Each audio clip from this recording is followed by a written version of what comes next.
Hey, I'm Spencer with EnergeticCity.ca, and this is the Community Roundup, which is sponsored by Brad's Furniture and Appliances. And I'm slightly out of the frame because I have so many fantastic women that are on the screen. And right now we're actually at Site C, and I'm with Jamie, Mayor Ackerman, and Susan with the North Peace Community Foundation, which is a somewhat new charity that I think you just recently got charitable status. But a very exciting announcement came out today. So Jamie, if you want to take her away. Yeah, absolutely. Thank you, Spencer. So Peace River Hydro Partners announced today that since 2016, we have made more than 150 donations back into the community, totaling $350,000. But in PRHP style, we didn't want to stop there. We thought, you know what, we can do better. So today we made an additional announcement where we are donating $25,000 to the North Peace Community Foundation. And that's going to be to establish the Building a Better Tomorrow Endowment Fund. And that will be split equally between Indigenous and non-Indigenous charities, and it will benefit the community as a legacy long after the project is complete. Right. Susan, this is, can you tell me a little bit about how this is going to affect the community, not just today, but going forward as well? Absolutely, I'd love to. Thank you, Spencer. How this is going to affect the community is the community foundations get to create grants for the nonprofit and charitable community in the North Peace region. So when those communities are needing project funds, when they have special projects, when they are undertaking certain initiatives, community foundations are there to help support the work that they do. So where foundations help the helpers, and we're going to use this money to help the helpers in our community. And when you were speaking earlier, you were talking about how it's not just, when you're investing it, like $25,000 is a significant amount, front facing. But if you look at it, it's going to kind of grow itself, right? Absolutely, yes. So it's an endowed fund, so it will be invested in perpetuity, and it will be the interest that comes from our pooled funds, and that will create the Building Better Tomorrow Fund.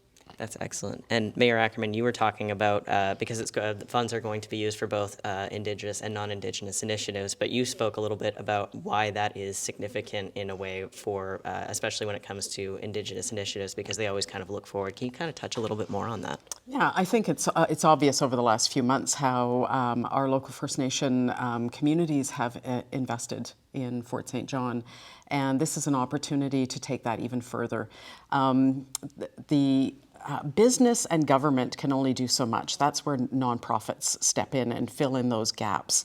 And so as we move forward into the future, our grandchildren and our great-grandchildren are going to be able to work together in a closer environment to ensure that no one falls through the cracks, that our community is providing fabulous programs for our kids, fabulous programs for our seniors, our vulnerable people, just to really ensure that we have a robust community, that it's neighbors looking after neighbors. And so when you have an organization like PRHP who has set that goal to recycle as much as they possibly can and then contribute that back to the community, that is, as I mentioned, it's rock star status, right? It's so wonderful to see how that can be accomplished.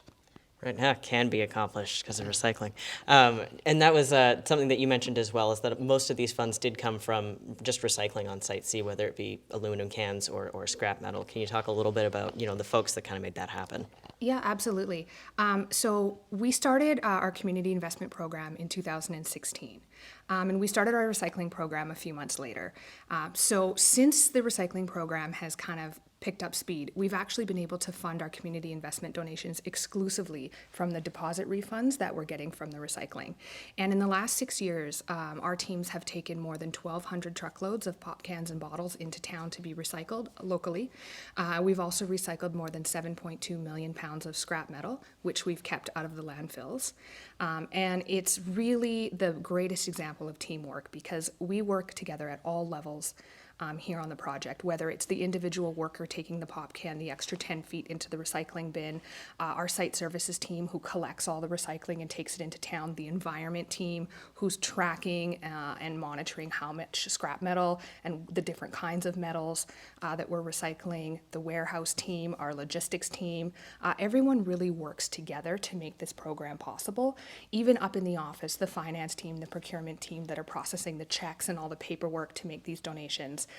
It's one of the greatest examples of teamwork that's not directly construction related that I've seen. with PRHP, and we're really proud to be able to do that. We don't want to be just a project that's happening to the community. We don't want to be a company that's just working in the community. We want to be part of the community. And Fort St. John and the Peace Region overall is a very close-knit, very well-connected community. Everyone has that spirit of being a good neighbor, and we wanted to embody that as well at PRHP. So it's one of our key core values, and we're absolutely honored to be able to do what we've done.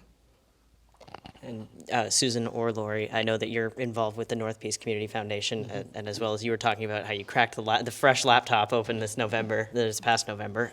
What's next for the foundation? Like, where are we going? I mean, now that we have this fund that will impact the community so significantly. Yeah, next steps for us are to bring on another board of directors, our inaugural board of directors, where we'll be developing our strategic plan. So a little bit of the behind the scenes stuff, building our endowments and building trust in the community and with our partners and our stakeholders, and building those relationships and learning what the needs in the community are and making sure that we're positioning ourselves to support those needs. If anyone in the community kind of wants to get involved with you guys, can they do so? How do they get in touch? Do they send up a smoke signal or? They can do that. Okay. Or they can email me at info@northpeacecf.com. Excellent. And I will personally answer them and probably take them for coffee. Fantastic. Yes, I can vouch for that. I'm going to hold you to that one. So just if I can just elaborate on that, when we started this this whole project, when council started this, it was our desire to have it a community-based foundation. But in order to start the foundation, we had a choice of either being adopted by another community foundation or starting our own from scratch. And they had not seen that done. So what we did was we went and got elected officials whose heart was in the right place, that understood that they were only the inaugural board to kick this across the goal line. And so what we needed to do was to make the application to become a charitable foundation, to make the application to join the Canadian Foundations of Canada, and to get all of that in place, the initial policies in place, the mission and our vision, etc. And so that is done now. And so yes, we are looking for people in the community that have a skill set to bring to the table, to take over from those politicians who will now be pulled off as we have community members coming forward. Excellent. Well, yeah, if you want to get in touch with Susan, shoot her an email, and then the least you'll get a cup of coffee out of it. Absolutely. Excellent. Well, anything else any of you want to add before I let you go? I think we've covered it. It's a great day in peace. It is. It really is. And it's a gorgeous day on top of it, so it works out. All right. Well, thank you so much for joining me. And Mayor Ackerman, this is your first ever community roundup, so it's awesome. Oh my goodness. It totally is. All right. Well, excellent. This has been the Community Roundup, which is sponsored by Brad's Furniture and Appliances. I've been Spencer with energeticcity.ca, and this has been Jamie, Lori, and Susan. Thank you so much for watching, and thank you again for joining me. Thanks, Spencer. Thanks, Spencer.